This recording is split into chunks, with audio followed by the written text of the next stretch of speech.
Welcome to the podcast. We're at Part-Time Creatives.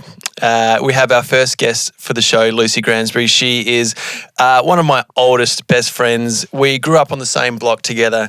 Your oldest best friend. I'm no senior. I'm struggling. Okay. We have been friends for a very long time, and she is one of my best friends. We grew up on the same block. She is also a creative. Nommy nom nom nom, thank you, Sam. Nommy nom nom, I love ham. She has been in My Life is Murder. My Life is Murder? Yeah. Wentworth. The hit web series Lucy and Dick. You are the Lucy in Lucy and Dick. I'm not the Dick.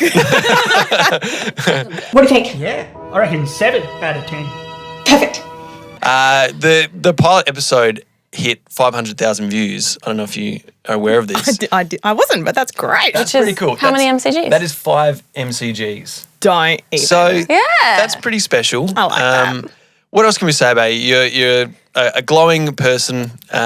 You're a new mum, and you've been kind enough to join us today. This Ladies is and fun. gentlemen. We should do this every time we meet. Well, you're such a popular person. We thought, how do we get one-on-one time with Lucy? I know. We'll create a podcast, and then we can bring her in. It's the only way that we can hang out from now on. One time. Yeah. Lucy Gransbury. Hi, guys. Hey. This is hilarious, obviously, because we're not normally so formal when we meet because we've been friends for a million years. But I've got to say, part-time creative as a concept for a podcast, I am 100% in, because I feel like in Australia, anyone who is a creative can relate to that. Yeah. The fact that it's only part-time and you've got to have your side hustle and a million things going on, even the most recognisable faces got finger in other pies. Yeah, for sure. I mean, you could have called the podcast Pie Fingers, really. But you might have got a different crowd. Different category. Keeps getting denied from podcasts. I don't know why. Tell you what, though, Explicit porn warning. would be all over it. Yeah, that's true. And that's where the money is. So what are we thinking? It's true. Like, what do you think the percentage is of creatives in Australia that are 100% just that's their income? I reckon it's like Nicole Kidman and Kate Blanchett. It's their income. Maybe Hugh Jackman. And then for the rest of us.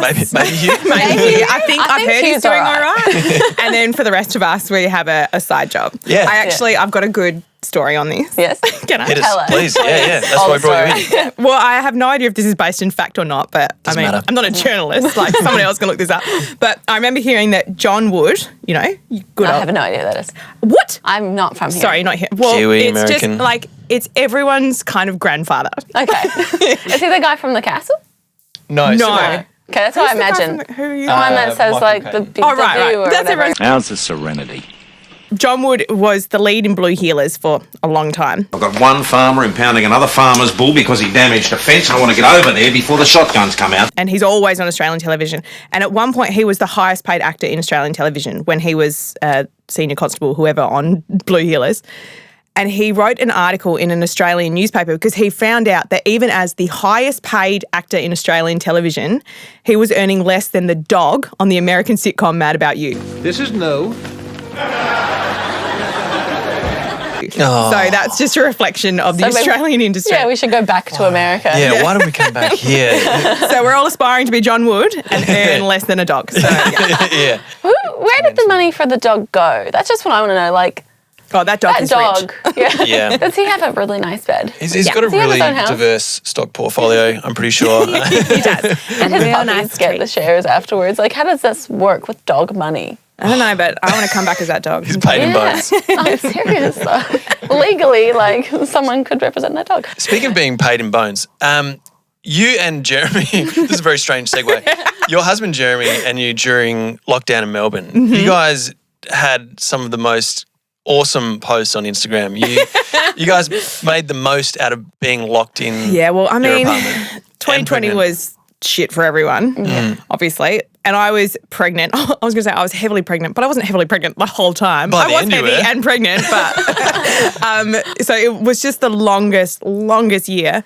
And so there was one point at like, I reckon we would have been maybe 4 weeks into the lockdown that turned out to be about 20 weeks long in Melbourne. And Jeremy was like, he had booked a day off for leave that we were supposed to be going away. And so we still had this day off of leave and we were like, what are we going to do? We can't leave the house. And he's like, I know this sounds weird, but I want to go camping in the living room. I was like, sure, whatever you need to do, sure. It's your day of leave, It's mate. your day. So we set up a tent and then we had like a fire playing on the TV and we like made s'mores and like 2-minute noodles on a little camp stove and just had a really, really good day. A camp stove in your apartment? Yeah, very dangerous. Super safe. And we felt genuinely relaxed after this day. And also, the rule was no phones and stuff, but I was taking photos because the gram. Airplane mode. Obviously, if you don't take photos, it happens. And after this day, we just both felt really relaxed. And so we were like, okay, well, what should we do next weekend? And then it became this whole thing where every weekend we were coming up with a new thing to do. So we did camping. We went to Italy. We The mini golf. mini I golf. loved the mini golf. That was awesome. The pinnacle was the last one we went on a cruise. We got this huge blow-up pool in our apartment and filled it with water. On hindsight, it was probably not the greatest idea because it was, we could have flooded the whole thing. But you didn't. But we So didn't, it was fine. and it was great. So, yeah, that got us through. And then finally we got out of lockdown and here we are. See, this is what brings me to being paid in the dog being paid in bones. Yes. I'm getting there. I see. The KFC have totally ripped off your... We think it's KFC. We're not sure if it's KFC. I'm pretty sure there's Someone. like a married couple sitting in their lounge room pretending that they're on a cruise ship and they've got on their plasma TV playing the back of a cruise boat. I don't know if it's KFC. Yeah. Get out. Yeah, I'm pretty sure. But if it is KFC, we still would allow you to sponsor us. Yeah. Yeah, that's totally fine. But I mean, would you be happy to be paid in KFC? Yeah, in buckets for of the chicken. rice? Yeah. Sure. How good would that be? Dream Say payment. rice, not Nutella. rice. I don't know what I said. How good would that be? I don't know. Roll playback. Buckets For of the chicken. rice. What the hell are we talking about? No, yeah, I mean, I would take anything. At You this are a point in my part-time acting creative, career, please just pay me in anything. I'll pay you if I can get the work. So I got to that point now. It's- Like, I'll pay you. That's how guys. it feels a lot of the time, yeah. Oh, speaking of, if you've got an audition, do you do this thing? I do this.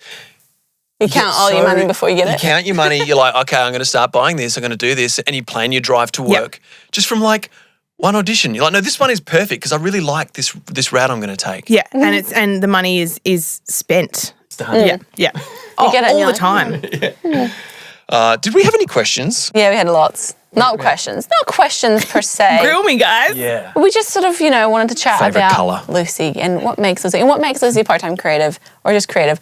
The thing about Lucy that's amazing is this part is cool, but this is not the part I was talking about. She was head girl, so I feel like this leads into why you became amazing. Thanks. Overall. It was like a good start to life because you get everything done. Like you really just seem to like, you hear about those mums that like do it all. I feel like that's you. I'm, in that case, putting on a very good facade. You're so- putting on an amazing Thank you. facade. I'm like, I gotta do a podcast because like Lucy can do everything. You got like headphones and your baby and you're like working. I'm like, oh my I've got God. a boob out while I'm Rory's breastfeeding, 18 all the months. things. Yeah. Rory's 18 months and I still am like, I need more help. Oh, God, then please don't think I've got all my shit together because I absolutely do not. But you created your own one-woman show. It's like building a shopping centre around an old gum tree. And then being surprised when it dies. You had a cabaret show that you did in Fringe Festival in Adelaide and Fringe Melbourne. Mm-hmm. Why did you decide to do that and sort of how did that evolve? So I did a degree in musical theatre at the University of Ballarat, finished in 2010. And as part of our degree in third year, we had to do a 10-minute cabaret piece. And so there was 20 of us students putting together this show. And I thought I would hate it, but I ended up loving it, writing this 10-minute piece. It was about, it developed into this thing about my obsessive-compulsive habits. I use that word loosely, although not that loosely. And I wrote this 10-minute piece and I just had the best time. Now, if you don't know what cabaret is, basically singing and speaking of some kind. It's a very loose form. I just loved it because I could kind of pick songs that I liked. I really enjoyed writing parodies. It could kind of go anywhere. And so then the year after uni finished, I then did like a longer one and it kept getting a bit longer until I finally did a Fringe show, so 1 hour cabaret show. and just had the best time. And so that was like maybe 10 years ago or something, and I've done 7 or 8 Fringe shows since then. I think I've, at this point, written 12 solo shows and have done them in various Fringes, but it can really sort of be anything, and I loved that with Cabaret. So it's not somewhere I ever intended to go. I never, and honestly still, it feels like a side hustle to what I want to be an acting career. I just want someone to give me a role in a movie or something. But my uni was really good at teaching us to develop our own work because, as you know, in Australia, it's one of the best ways you can keep yourself employed is by coming up with your own opportunities. And so that's kind of what Cabaret was to me, and then it developed into something that I just really enjoy doing. Yeah. Yeah, nice. And they were like sellout shows. You've taken a little bit of a break. I have, yeah. So that was a break before COVID. I intended to take 1 year off, which happened to be the year that everything was cancelled for COVID. And that was because I was really sort of playing catch up in the process, because with Fringe, with most festivals, you do the application and then the show starts 6 months later. And I was kind of at the point where I was sort of coming up with a vague title and a poster of my face and a really loose description, because I had no idea what the show I was going to develop would be. And so then by the time the performance came around, I felt like, all right, this is as good as I can do to fit that concept that I sort of came up with. So I'll put this on stage and there I'm done. And I was never like really happy with it. So I wanted to take a year off and write something ahead of time and then pitch it. But it kind of then all fell in a heap with COVID, and then I had a baby, and then it feels like I'm never really going to be able to put it all together again. Yeah. Maybe like 5 years from now. So you spend the next 5 years working on that. Good. We'll say that. I like that. We'll put that in. Yeah, you're just having a little practice time, getting more material with the baby. The next show is going to be epic if you do people that keep one. saying this to me, like, oh, you must be getting some good material. I'm like, yes, but also it's no different to the material that I've heard a million times before from, people who've had kids. So I still feel like I need to find my angle with it, something that just makes it a little bit different to I'm exhausted and kids are hard. So I don't know. I'll get there. She needs to do something really funny. Yeah. Come on, Ellie. Pick up and lift your game. Yeah. Well, I've always been very blown away that you've had the confidence to get up there and just bare your soul and be able to sell out crowds the way you do. That's partly mum and dad though. Like mum literally invites the local butcher. Like anyone who's ever met my parents will come and watch, which is lovely. How good. Testament to parents. I'm sure there are many part-time creatives out there that owe a lot of gratefulness to their parents. Yeah, so much admin involved. So much. Tim could never do it. Bloody Tim would admin. have to hire me, and he'd make no money. Yeah. It is, and I take 40%. The applications come out, and you have to be on your game, and it's just it's full on. But I think you've been my techie before at one of my Fringe shows, and like I've had mum on the lighting desk, and you filming, filmed you filming, and my sister has been the runner and all these things. So I'm also that's how I'm doing it on the cheap. I'm not paying any of my crew. On one of your shows, you had an interpreter for Auslan, which you are also. Are you fluent? Yeah, I would say fluent, but it's as with any language that I can communicate fluently, but if two deaf people are having a conversation, they're going so fast that I can't necessarily keep up, and I'm not at interpreter level. But yeah, it started when I did a kids show years ago that I was just a part of, and there was an interpreter, and I couldn't stop watching her, and I loved it. And I was like, I really want to learn that skill. Looks cool, doesn't it? It's amazing, and I thought it would be a really handy, skill I could put in my acting utility belt. But I started learning it, and then I ended up going to doing a TAFE course over 4 years and just absolutely loving it, but discovering that it's wrong to play deaf characters. Right. So that was a huge learning curve because, we should have deaf talent in deaf roles, as with all representation. But it's funny that it's opened up this whole world of opportunities for me that, often my agent will get a call and they'll just straight up ring me up and say, there's a role like with Wentworth and My Life is Murder, my brief scenes in those, where they said, Lucy doesn't even need audition, she's got this role. And I'd say, what's the role? And if it was a deaf role, I'd say, I don't want it. Yeah. But if it is a speaking role that also needs to sign, then I can take it. But it's funny that I thought it would open up a world of acting. Is opened up something completely different, but this huge passion for Auslan that I love. So I'd love to become an interpreter one day, but it just things kind of got sidetracked at some point. Do you mind doing a little sentence for us so that we can throw to the Could you please start signing one? just for everyone listening to the podcast. Can we see your hands? I don't even know if we can. I can show you some signs. There's actor is like this, theatre is like this, ballet, that's one of my favourite signs. Yeah, that's cool. Facial expression, like this, comedy and laughing. Oops, banging my mic, and part-time creative. Oh, nice. I love it. That's so cool. Yeah, I cool. love it. It's so expressive and it's an incredible, not skill to have, but a method of communication, whether or not you know any deaf people in your life. But yeah, so highly recommend learning at least the alphabet. Yeah, for sure. You actually taught me the alphabet back in like year 10. Yeah, because it was a really good way to like pass notes. Yeah, totally. Yeah. Like a slow process. It's kind of like the old texting, like, with the 9-number keypad. Oh my God. Bit. Yeah, it was one letter at a time. But we got there. What's good, we're seeing it more and more in film and TV nowadays. There was like a deaf character in The Stand that was on Amazon. We watched that. We just watched Sound of Metal. Sound of Metal, nominated for a few Oscars. So good. That movie was great. I think it's important that you stay here with us right now, Ruben. We're looking for a solution to this. Not this. The good thing about that movie is that they did have a lot of deaf actors playing deaf roles. Yeah. And rather than the lead character in that goes deaf, so that's makes sense. different. But there's been a real push in Hollywood to have the correct people representing any kind of ability or race or culture or anything. So that and it opens up a whole interesting conversation about actors playing roles outside their experience, but also representation in the correct areas. So it's always a learning curve for everyone, I think, but that movie really got it right. Yeah. And the lead guy, or not lead, the supporting actor, his name is Paul Ratchie. I'm not sure if I'm saying that right. He is sort of like he used to be an addict and he sort of teaches the guy how to be deaf, essentially. And he was amazing. He's 72, which I didn't think he looked 72 whatsoever. I really thought he was like 50, but maybe he had a bit of a hard life. I don't know. But he is not deaf, but he grew up as the only, he could hear, I don't know what you would call that, like technically.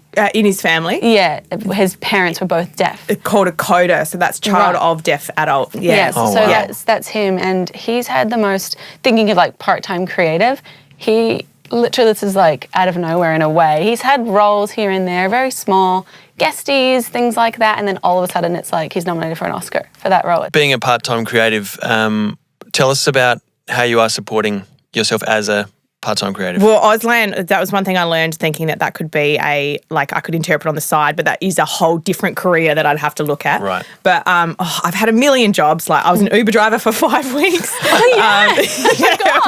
Which was awful. I've done kids' parties for like 10 years, face painting. Yeah, I've seen you come home when we were covered in housemates for a while. And just polka dot dress. Having lost the will to live. Just a million, a writer, a million different jobs, but the one that kind of stuck is a wedding celebrant, because some couple asked me to become a celebrant. I don't know. Who would do that? Who would do that to someone? 4 years ago, like last 4 week years, or something. Yeah, so we married you guys, and the running joke there, of course, being that we grew up together and everyone always said that we'd get married, and in the end, we did get married. Or I married you to someone else. Yay! And now, of course, and now we have a son and a daughter who are already like, you're going to get married. The cycle continues. Set in stone. I can see the joy in that now. It's really funny. Yeah, and then all the time. We go on a wedding together. Shall we mention the fact that Rory licked Ellie's face the other day, and now we're like, it's on. They were having a nice little cuddle. And Yeah. one thing went to another. Yeah, and they're 1.5 and 4 months old. But that's fine. That's Just think fine. of the 18th birthday. Exactly. We could bring that With video that out. video Yeah, out. that's Hell right. It'll be the Yeah. perfect embarrassment age. He'll be 18. She'll be like 16 and a half. Oh, I and can't they'll be wait. like, oh my God, so embarrassing. Our parents are the worst. No, guys, Let's get married and run away together. Let's go get a real job. Yeah, Celebrancy has been great on the side because it's like weekends and it's I know the dates when I'm booked in for weddings and able to kind of work other jobs, other acting jobs around it. But you know, it's like you've got balls in the air and Yeah. you're trying to drop them or not drop them, and For sure. Yeah. Yeah. you know what it's like. So dream role. Easy question. Dream role. It would probably be music theatre because that was what I Yep. studied and have never really worked in. Yep. I'd say Miss Hannigan in Annie. Oh, wow. Very. She Who's knows. like, she's haggard, she hates kids. Oh, awesome. Dream role. Yeah. How much fun. You Yeah. Just get out there Yeah. and belt it out. And, Should we produce a play? A musical? Please, yes. A yeah. one-woman show? That I sounds know. like You do it. I'll come watch. Okay. I won't do the admin. Tim will, I don't know, Tim will be good looking. Yeah. All right. A lot of pressure, guys. I have to do everything. Great. So I won't be good looking. That's Well, thanks for coming in. I actually did this TikTok thing the other day where you like put your face in it and it like reflects the right side of your face twice or the left side, because apparently people look at you on one side. I can't remember which side. And the side that I see myself at, I'm like, I'm all right looking. But the side that everyone else sees me at, I was like, oh my God, that's what I look like to the rest of the world. It's not good. Very He pretty, did it. Mr. He looks the same on both sides. I was like, why are you so handsome? I mean, I've been trying to symmetrical. tell you for years, Jess. You're absolutely hideous. So Thank you. Now I get it. I know. good. I had really high self-esteem and now I'm like, oh, That's why we're doing a podcast. Yeah. Face Radio. from my husband. How are we going here? Yeah. Oh, well, timing-wise, we've got a plane to wrap it catch? up. Yeah. I got a plane to catch. Yeah. Unreal. Back you to know, Melbourne. I'm like Beyonce, really. Yeah, she is. I got to go get my economy seat 16B flight back to Melbourne. On Jetstar. Yeah, on Jetstar. Cheapest shit I could find. Well, you've been a pleasure to have on. Thanks for You're having the me, best guys. first guest we could ever think of. Well, stop it. The only one here at the time as well. So Great. Okay, cool. no, we love Lucy. Everybody loves Lucy. Stop it.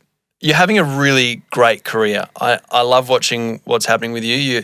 You're always building, and I know for certain you've had some good wins. There's some good runs on the board, and one day things are just going to crack big time, and you'll made me be cry, Timmy. a household name.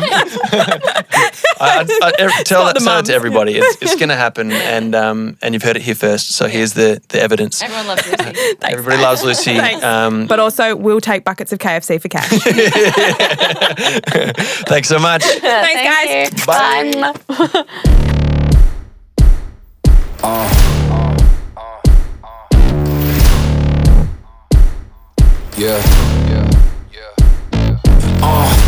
Pardon me and my tone.